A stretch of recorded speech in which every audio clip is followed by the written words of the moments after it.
Welcome to the Midnight Storytellers Legacy Project. I'm Chloe, and if you make yourself comfortable, I have a story to tell you. In the very old days in China, there was once a hungry man walking along the road past the wall that surrounded the emperor's orchard. And on the warm afternoon air, the scent of ripe fruit came wafting over the wall, and the man's mouth watered.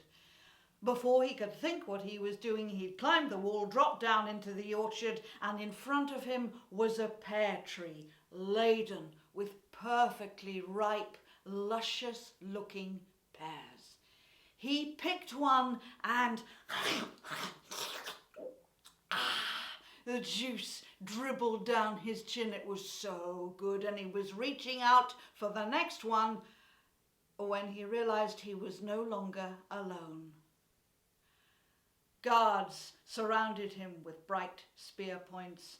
They grabbed him and dragged him off into the imperial palace and all the way to the throne room, where they flung him on the floor in front of the emperor of all China.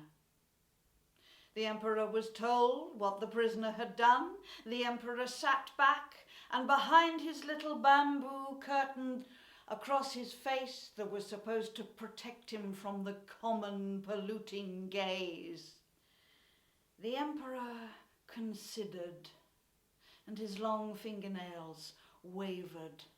It would be delicious to make an example of this person. There are many ways we could have him executed. And at that moment, the prisoner dared to look up and say, "Please, your magnificence, your gracious superbness, please don't kill me. I have a gift I can offer you. I can offer you a magical gift that no emperor, lord or prince or king anywhere in the world ever has seen before." And now the emperor of China was interested. "Very well, tell us more." "Well, your gracious wonderfulness, it's, and he reached into his pocket and fished out something and held it out towards the emperor. It was just one dark brown seed. "You see, your emperorness, this is a magic pear seed, and if it is planted tonight before sunset, by dawn tomorrow, not only will you have a fully grown pear tree, but it will bear fruit of solid gold." And now the emperor of China was seriously interested. "Very well, let the pear seed be planted."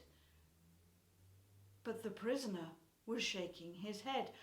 Your emperorness, I can't plant the seed myself. You see, the magic only works if the seed is planted by someone who has never lied, never cheated, and never stolen. And you've done me for thieving, so I can't do it. So, your Imperial Majesty, I would like to offer this magic pear seed to your magnificent self. The emperor sat back. "We are an emperor. We do not do gardening." Prime Minister, I bestow upon you the honor of planting this magic pear seed." The Prime Minister took a deep breath. "Your Imperial Majesty, I am cognizant and aware and most grateful for this vast honor that you bestow upon me. But in truth, it is the project that needs careful forethought and planning, and I'm sure that after consideration and application by the due committees and subcommittees, this is a project that in the fullness of time shall come to fruition." Meanwhile, it is incumbent upon me to defer this to a noble and learned colleague who will expedite this far more speedily. I would ask that the magic pear seed should be planted by, my noble and learned colleague, the Minister of Finance. The Minister of Finance nearly had a panic attack. Well, of course he'd cheated, of course he'd lied, and of course he had stolen. He was the Minister of Finance. So he too found a reason to pass it on. Yes.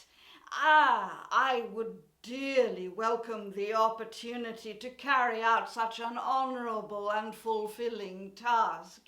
But I think, in order to achieve the success that your magnificent emperorness so dearly deserves, we should have this task completed by someone who is far better qualified. I would defer this project to my noble colleague, the Minister of Agriculture. The Minister of Agriculture nearly swallowed his tongue. The Minister of Agriculture was still getting over his hangover from the banquet of the night before. The Minister of Agriculture had never seen a seed in his life. So he too found an excuse to pass the magic pear seed on, and it went on and on around the court. When it came to the imperial courtesans, they giggled behind their fans and they said, "Oh no, we couldn't possibly do that. I mean, just look at our curly-whirly fingernails and our silk robes." The imperial gardeners were summoned, and they heard what they were supposed to do, and they took a step back and they said, "Well, Your Majesty, we'd love to help you, Your Majesty, but it's the wrong season, and it's the wrong time of day, and it's the wrong soil, it's the wrong everything." And that was when the prisoner dared to get to his feet and look the Emperor of China straight in the eye. He said, "Your Imperial Majesty, now you can see that not one person in your entire court deems themselves fit to plant this magic pear seed and make it grow. Yet you are about to condemn me for stealing. I ask you, is this justice?" The Emperor dismissed the case. The guards grabbed the man, dragged him out to the palace gates and booted him out, and the man ran along the road and down to the river. There at the waterside, he bathed the sweat and the stickiness from his face, and then he fished in his pocket and took out the last squished sticky remains of pear core and the stalk and about 8 more seeds. He got rid of them and he went.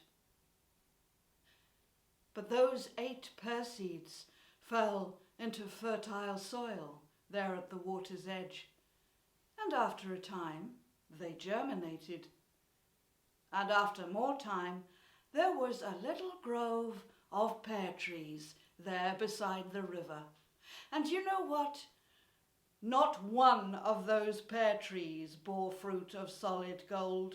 Not one of them, ever. But everybody and anybody could eat freely from those trees. Thank you.